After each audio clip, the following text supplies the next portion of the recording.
जय हिंद। हम लोग पढ़ेंगे त्रिकोणमिति का परिचय, चैप्टर 8 में, क्लास 10 का है। ये जो है क्लास 10 का चैप्टर है, ठीक है। चैप्टर का नाम है त्रिकोणमिति का परिचय, ठीक है। इस त्रिकोणमिति के परिचय में सबसे पहले हम लोग पढ़ेंगे समकोण त्रिभुज के बारे में कि समकोण त्रिभुज कैसे कहते हैं। समकोण त्रिभुज वैसा त्रिभुज जिसमें एक कोण क्या है, एक कोण जो हो 90 डिग्री का है। वैसा त्रिभुज जिसमें एक कोण 90 डिग्री है उसे समकोण त्रिभुज कहते हैं। यानी कि जिस त्रिभुज में एक कोण 90 डिग्री देखेगा उसे समकोण त्रिभुज कहेंगे, ठीक है। अब यहाँ पर ध्यान रखने वाली क्या बात है, समकोण त्रिभुज में क्या क्या किस बात को ध्यान में रखना है। तो ध्यान रखना है कि समकोण त्रिभुज में क्या क्या होता है, लंब होता है, आधार होता है और कर्ण होता है, ठीक है। साथ ही साथ ये भी ध्यान में रखना है कि समकोण त्रिभुज में क्या होता है, पाइथागोरस त्रिक लागू होता है। ध्यान रखना है कि समकोण त्रिभुज में क्या होता है, पाइथागोरस त्रिक लागू होता है, ठीक है। अब यहाँ पर पाइथागोरस त्रिक को हम बाद में समझाएंगे। सबसे पहले जो है यहाँ पर देखेंगे एक चित्र यहाँ पर बना है।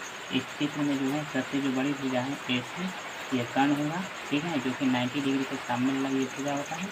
और बाकी जो ये नीचे वाला ये जो भुजा दिख रहा है और ये जो भुजा दिख रहा है, एक लंब होता है, एक आधार होता है। लेकिन यहाँ पर लंब और आधार को अभी डिसाइड नहीं कर सकते हैं कि ये लंब होगा कि ये लंब होगा, ठीक है। इसके लिए एंगल को देखना पड़ेगा। यदि एंगल C रहेगा तो इसके लिए लंब हो जाएगा AB, ठीक है, और आधार हो जाएगा क्या, BC।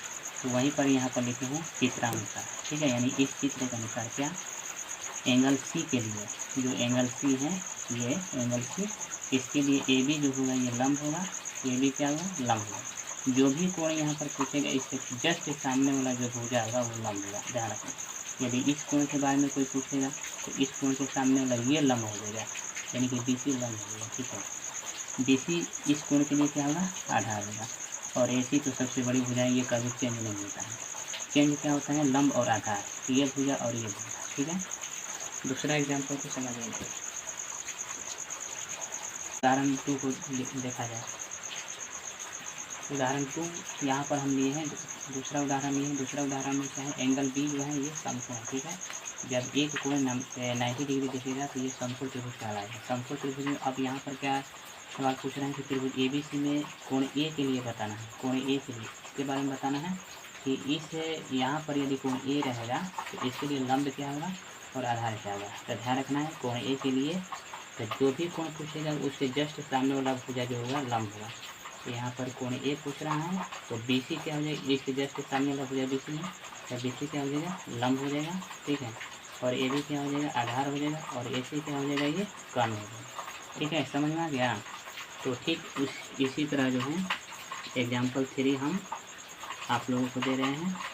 इसको क्या है, इसको खुद से बना लेना है, ठीक है। और इसमें पहचान करना है कि कौन सा लंब होगा, कौन सा आधार होगा, कौन सा कर्ण होगा, ठीक है। एंगल P के लिए बताएंगे कौन सा लंब होगा, कौन सा आधार होगा, कौन सा कर्ण होगा। तो एंगल P के लिए P पूछा है तो इसके जस्ट सामने वाला ये हो जाएगा लंब, क्या हो जाएगा, लंब। और ये जो बचेगा ये क्या होगा, आधार।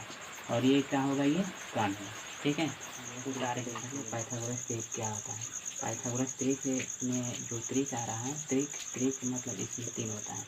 तो 3 को इसमें जो है पॉइंट्स दिया रहता है, जिसमें से पहले पाइथागोरस त्रिक का जो है हम लोग सूत्र जानेंगे। पाइथागोरस त्रिक का सूत्र क्या होता है, ठीक है। तो सूत्र होता है कर्ण स्क्वायर बराबर लंब स्क्वायर जोड़ आधार स्क्वायर। इसको नोट करेंगे, कर्ण स्क्वायर बराबर लंब स्क्वायर जोड़ आधार स्क्वायर। अब यहाँ से स्क्वायर को हटाएंगे तो कर्ण बराबर क्या हो जाएगा, कर्ण बराबर हो जाएगा स्क्वायर हटेगा रूट अंदर हो जाएगा, यानी कि लंब स्क्वायर जो आधार स्क्वायर, ठीक है। स्क्वायर हटा है तो यहाँ पर स्क्वायर हटकर ये रूट हुआ है, ध्यान रखना।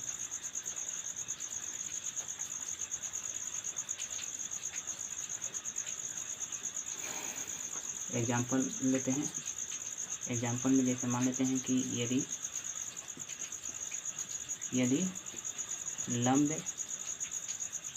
3 दिया हो, आधार 4 दिया हो तो कर्ण कितना होगा, ठीक है।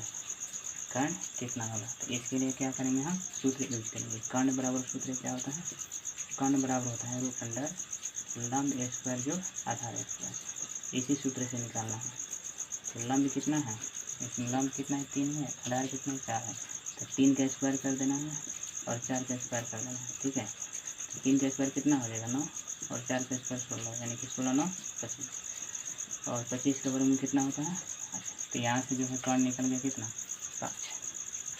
तो इसी तरह जो है पाइथागोरस त्रिक से क्या होता है, पाइथागोरस त्रिक से कर्ण निकालते हैं। जब लंब और आधार दिया रहता है तो कर्ण निकाल लेते हैं, और जब कर्ण दिया रहे आधार दिया रहे तो लंब निकाल लेते हैं, और जब कर्ण दिया रहे और लंब दिया रहे तो यहाँ से आधार निकाल लेते हैं। ठीक है दोस्तों, देखा जाए त्रिकोणमितीय अनुपात। अब ठीक है, हम लोग अब देखेंगे त्रिकोणमितीय अनुपात के बारे में।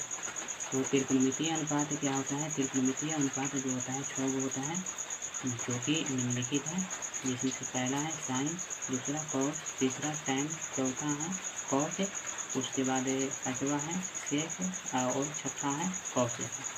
Sign cos tan cos sec cosec, इसको याद करने का तरीका साइन कॉस टैन, टैन के जस्ट नीचे लिख देना है कॉट सेक कॉसेक।